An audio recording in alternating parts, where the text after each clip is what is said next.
So I'm Ed. I'm a co-founder at Arbitrum. And my own history on this problem of how to scale Ethereum goes back to this highly futuristic location, Princeton University. I taught at Princeton for about 25 years, and that's where Arbitrum, our product, was born. And around 2014, being an academic and musing about things, I started musing about this concept of smart contracts. And it seemed clear that smart contracts were an amazing thing, that they opened up all kinds of new applications and opportunities, and that we had to figure out how to do them and how to do them at scale. But it also became clear pretty soon that scaling smart contracts is going to be a big problem. Why? Because if you think about the natural way of building a smart contract system, you end up with something kind of like Ethereum, where you have a virtual machine, you're emulating it, you're running it on individual nodes, and that just doesn't have the horsepower that you need to serve a zillion users. So great technology, scaling is an issue. And it was out of that conversation that we had that Arbitrum was born. Now, the first implementation of Arbitrum actually goes back to this, the fall of 2014. These are 3 students, 3 undergraduates, then at Princeton. They actually built a proto version of Arbitrum way back then. Before Ethereum existed, we already had a baby version of an L2 that would be able to scale Ethereum or whatever smart contract system came along and was awesome. So this was the start. This is where the idea was born, the idea of trying to scale smart contracts. Now, of course, right, a lot of people are doing it. That's my personal story of how I got into this. All right, so Ethereum came along. Ethereum was awesome. People liked it. In the early period of scaling, at first it didn't really matter, right? There wasn't enough traffic. There weren't enough users. There weren't enough contracts to actually reach the gas limit in the early days, right? Machines got faster. The gas limit went up. Everyone was happy. Fees were low, but then, of course, it happened, right? Ethereum got popular, started to hit the gas limit, and fees went up. So this is a graph of the gas used by Ethereum over time, and you can see it goes up a lot over time, and you can also see these sort of plateaus, these flat plateaus in the graph, say up over here or over here. What that is Ethereum hitting the gas limit, right? This is the point where you're consistently using up all or most of the gas limit, and as a result, people have to bid against other people in order to get access to the gas, and that is the limit on scalability actually starting to bite, right? So that happened, it hit the gas limit, fees went up, and this is when the demand for scaling really started to be heard, right? Now, it's kind of inevitable that this would happen as soon as Ethereum got popular, and it did happen. Okay, so there's a bunch of things that people have done and are doing to try to drive scalability up. One of them is Rollups. And if you're not familiar with Rollups, the basic concept is not too difficult. The idea is we're going to move the computation and contract storage off-chain so that we don't have to burden the nodes or miners of Ethereum with all of that. We're going to record the call data of contracts on-chain. We'll batch it, we'll compress it so we can store it as efficiently as possible as on-chain call data. But by moving a lot of the load off-chain and by compressing the rest of it, we can reduce the footprint on the Ethereum chain of contract activities that are going on. But of course, the problem that you need to solve then is how can we make sure that all of this off-chain activity is done correctly? And so various rollups then settle transactions correctly back to L1. And the design of a rollup is fundamentally driven around how does your fraud proof or correctness proof work? That is, how is it that you guarantee that the off-chain stuff that gets done is settled properly? There's different approaches, optimistic rollups, ZK rollups. If you're interested in that debate, there's a panel at 6:30 over on the main stage. Come and watch the various projects go at it. Right, but that's the basic idea of rollups. Move stuff off-chain, right? So rollups have been pretty successful. I have to brag about our own Arbitrum. We launched about 6 months ago. We have now over 300 projects launched on the system. Over 400,000 unique addresses have used it, and about $4 billion of value is on-chain.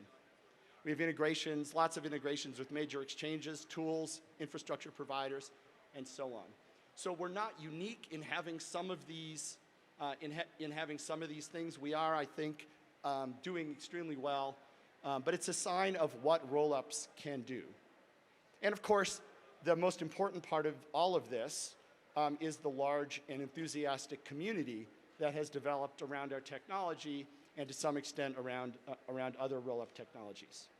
Now, back in October of 2020, Vitalik wrote this post on Ethereum magicians, which I think was a real turning point in how he and others have thought about the development of Ethereum. It's called a rollup-centric Ethereum roadmap. And it really represents a change in a kind of vision of how Ethereum can grow and scale in the future. And one that, if you look at the, boldface thing, his boldface, down here, the Ethereum ecosystem is likely to be all in on rollups, plus some plasma and channels, as a scaling strategy for the near and midterm future. So this reflected a vision of how Ethereum should evolve, in which the role of Ethereum Layer 1 would primarily be to provide a settlement layer, a security foundation, and an interchain interoperability mechanism for rollups that would sit on top of it. But most of the heavy lifting of getting contract execution done would be done by rollups. And that's what you see starting to emerge now.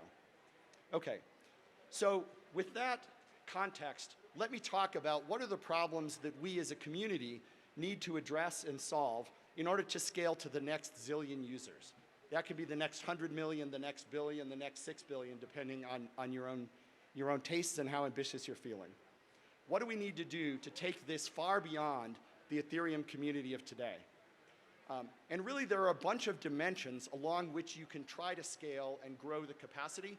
And to grow as much as we need to grow, you need to push all of these dimensions at the same time, because it's really the product of these different sort of growth factors that you need to get in order to get there. So you need, and I'll go into each of these a little bit more, you need faster nodes, you need more call data capacity, you need more parallelism, and you need some way of managing the problem of storage bloat, which is the dragon that will rise up and burn you if you don't, if you just ignore it. All right, so faster nodes, there's different approaches to this. Let me sketch briefly our approach in Arbitrum, which is what we call Arbitrum Nitro, our next coming upgrade. Basically, it's a way of taking the architecture that we've had before, substituting out this sort of custom VM emulation code and replacing it with the core of Geth. So it's sort of a beautiful marriage between our existing technology and Geth to get the best of both. This then, these things then get compiled together as a single code base to form the L2 nodes. That gives you the performance that Geth offers and the ability to follow the upgrades of Geth as Geth gets faster and as Geth follows Ethereum hard forks. You then can compile that into WebAssembly using standard tools, and then we can do our fraud-proof technology over that WebAssembly. So this is and that sits on top of L1 Ethereum. So what that gives you is the ability to run native code Geth as the core engine of the rollup. That eliminates a layer of emulation, and it means a really significant speed up. So we're doing this in our Nitro upgrade, testnet date to be announced very soon. Optimism is doing something pretty similar as they move toward an architecture that's closer to what we've been using. All right, so that's faster nodes. We need to continue to push. The core EVM emulation engine is one of the components that needs to get faster. People are working on this, and in our team, and I know other teams, stand ready to adopt faster EVM engines as they become available and sufficiently compatible with what Geth does. All right, we also need more call data capacity, right? Rollups store their call data in a compressed and batched form, but they store it in L1 call data. And the reason they do that is to make sure that everyone has the information they need to follow along with the state of the chain and to be a full-fledged first-class participant in the correctness protocol of the rollup chain, right? But call data is limited, and that's one of the things that can limit the ability to scale out rollups to higher capacity. And so there's a bunch of proposals to improve this. Vitalik put forth what he characterized as a pre-EIP just in the last couple weeks. the blobs proposal is what we call it internally. Basically, the idea is that you could attach to a transaction a set of data blobs. Those blobs are not call data, meaning that they're not available to the execution engine. They're not available to contracts. Contracts only get a sort of digest, like a hash, but really a fancy vector commitment thingy. They get that sort of digest or commitment to the contents of the blob, right? So that is cheaper for nodes to support. Therefore, there can be more of it at a lower cost. But it's sufficient for rollups to do the job that they need to do, because we need on-chain L1 contracts that run our chain to know a commitment to or hash of all that data. But we just need off-chain nodes, off-chain L2 nodes, to be able to see the blob data. So this is designed to really service, to really meet the needs of rollups. And rollup protocols can use this right away. This thing is designed to transition very smoothly into what will come along later, which is ETH2 data sharding. ETH2 data sharding, when it arrives, is going to offer a lot more ability to put data on chain. It's a thing that ETH2 will really excel at, and that's going to make a huge difference in driving up the capacity of rollup type tech. So we're really eager to have this come, as I know the other rollup teams are too. All right, let me talk briefly about storage bloat. Storage bloat is the thing that nobody in the scalability world wants to talk about, but I'm going to talk about it for a minute. And the core problem of storage bloat is just this, that EVM storage is forever. When a contract allocates some storage, it writes some bits to a storage location. The Ethereum model says that storage has to be available in that contract storage space forever. And that means that as contracts run, as they allocate storage, that the state of your chain, the total amount of storage in your chain grows and grows and grows. And nodes that are working on your chain need to store all that stuff in a database and eventually get some of it into RAM. And so this database just bloats. And the more you scale out, the more transactions you run, the faster your storage will bloat, right? It's a real issue on Ethereum.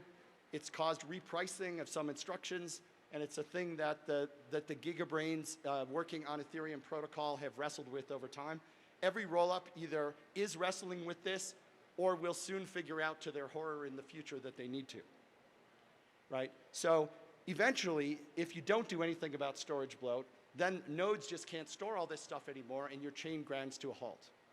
There's also an insidious effect of storage bloat, which is that an action that someone's taking in the present and paying fees for in the present is imposing a cost on all nodes in the future.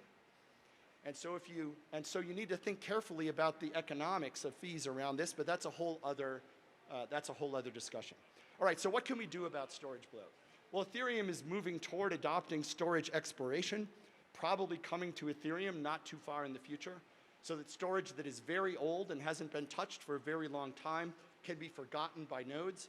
Nodes will only remember a sort of hash or digest of it so that users can recover it, but the burden on ordinary nodes won't just grow infinitely.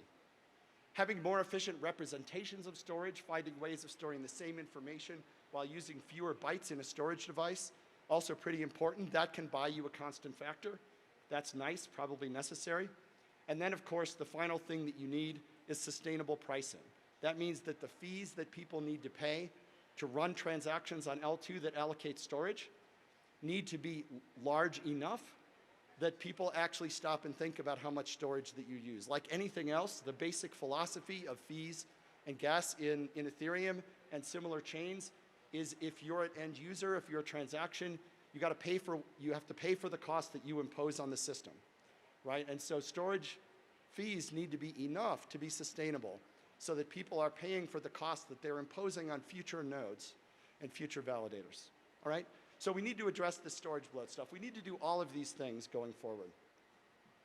The next piece we need to deal with is more parallelism, right? How can we do more things at the same time, right? Because the first thing to know about improving performance is if you want to improve performance, you can either do the same things faster or you can do more things at the same time. Those are the only two approaches, right? So how can you do more things at the same time? One thing you can do is have a chain that runs transactions in parallel. Now that's a little bit tricky because the fundamental model of Ethereum is that transactions run one at a time. If two transactions don't interfere, if they don't touch the same storage in a way that in a way that makes the order of their execution matter. Then you can run them at the same time. And there's various tricky methods to be able to get some degree of parallelism when transactions are truly independent of each other, right? And so that's going to have to happen. That's a nice constant factor, but not much more, right? To get beyond that, if you want more parallelism, where you have to go, is some form of sharding, having multiple chains, multiple roll-up chains, whether it's using the same technology or not. There's lots of different ways that people are thinking about this. Thinking about it as multiple separate chains with some form of bridging, thinking about it as a single technology that's fundamentally sharded, or thinking about things like L3s, where people can run kind of side chains on top of an L2.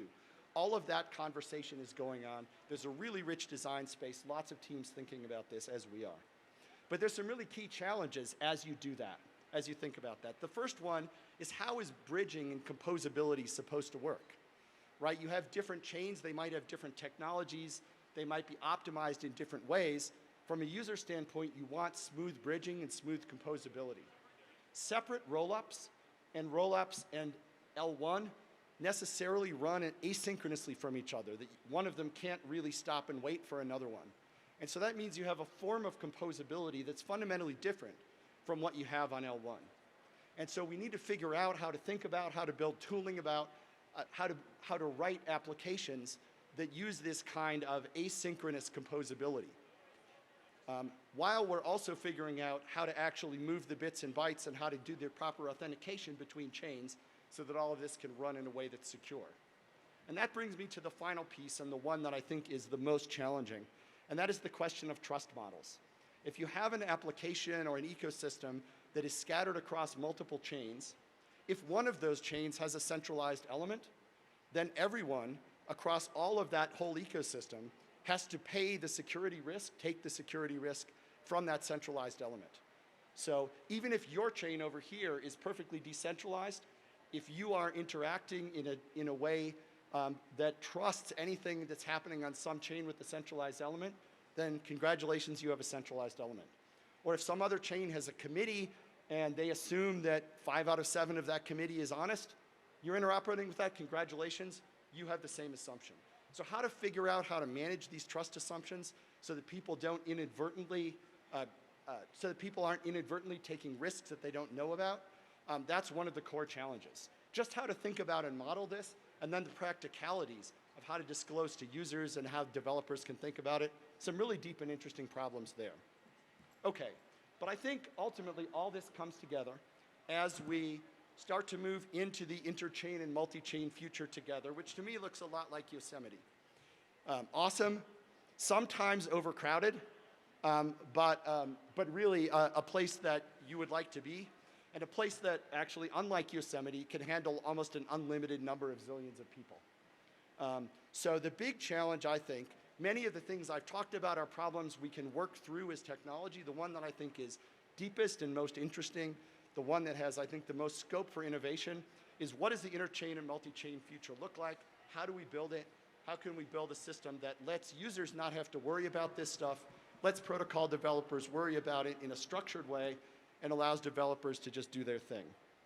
Okay, this ends the rant. Let me just end with the obligatory slide saying we at Arbitrum are hiring. We're hiring all roles, tech and non-tech. Come and join us. In my totally unbiased opinion, we are the best team in crypto. If you're interested, jobs@offchainlabs.com.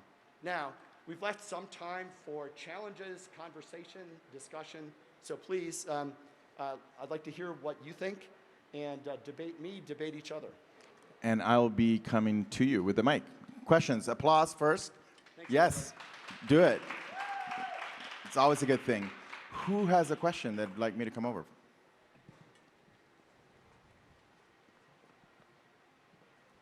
I just need the exercise. Perfect.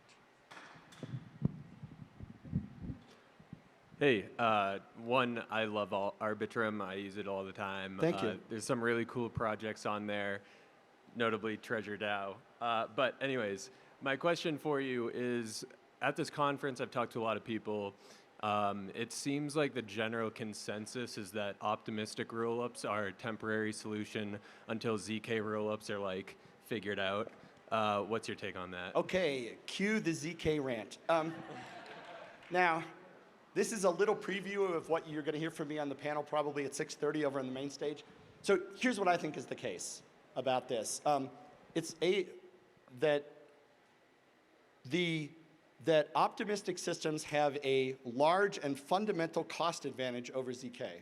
And the reason is, if you just think about what is required to deal with a contract that doesn't add instruction, just to add 2 numbers. In an optimistic system, what you have to do is add 2 numbers. In a ZK system, you have to add 2 numbers and then do 500 to 1,000 expensive crypto ops to prove it, right? That is a huge constant factor difference in how much work you can get done per unit time and in how much compute power you need to have to handle the same number of transactions. If you want to talk about how much you can scale, I would much rather be in a position of just needing to do the add than of needing to do the add and like 1,000 big num ops, right? So that's a fundamental difference that is permanent, right? So ZK people might be able to shave that 1,000 down to 500 or even 200, but still it's a big difference, right? There's a permanent cost advantage for optimistic. I think that's not going away. Now, we're currently in what I think is a temporary regime where call data is very expensive relative to other resources, right? And when the ZK people talk about cost, they're really talking about call data footprint. Now, I think their accounting sometimes is a little bit dodgy. There's a little bit of Hollywood accounting they do when they sort of count how much storage they use versus we use. But nonetheless, they do have some advantage, which in call data. But over time, the cost of call data is going to be driven down. Once ETH2 sharding comes, once more sophisticated data availability solutions become available, call data will not be the main source of cost. The main limit to scalability is how much work can you get done with a certain number of CPUs in a certain amount of time. And that's where that constant factor cost advantage comes in. Finally, the last piece of the rant is this, that this is a race. If this is a race, the optimistic folks are ahead, right? It's a marathon, we're 10 minutes ahead, right? And they say, in 10 minutes, we're going to be there, where you guys are now, right? But 10 minutes from now, we're going to be further down the road, right? So when they get to that future where they're able to do what we've been doing for 6 months, we're going to, we will have improved as well. So they need to do more than just improve rapidly. They need to improve much more rapidly than we do in order to catch up. I also don't think that's going to happen. Now, that said, if the day comes when we believe that that end-to-end ZK emulation of EVM is the way to go, we'll switch. We'll bring we'll bring Treasure DAO, we'll bring our community with us. Thanks. Probably a longer answer than was indicated, but thank you. One more question here in the front. Well, don't trip.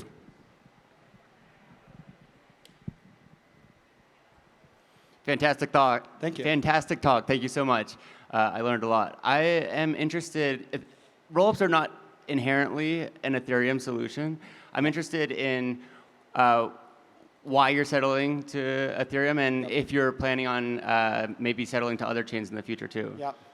Well, yeah, we settled to Ethereum because we believe in the Ethereum technology and the Ethereum community fundamentally, right? We're going where the community is, and we think Ethereum will be the interface of the future, and we think Ethereum will be the settlement layer that is going to be used at large scale in the future, right? So is Ethereum a perfect technology? Is it the way, if Vitalik could go back and like redesign, and everyone could go back and redesign it now, would they do it the same? Exactly the same? No, right?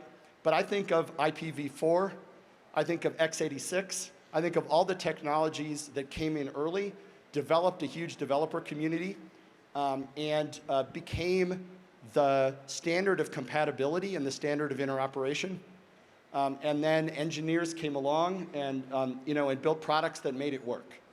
And I think that's what is happening with Ethereum. I think it's what's going to happen. And that's why we're on Ethereum. Fundamentally, we believe this is the future, that the community is more important than a temporary limited technical advantage that somebody else might claim.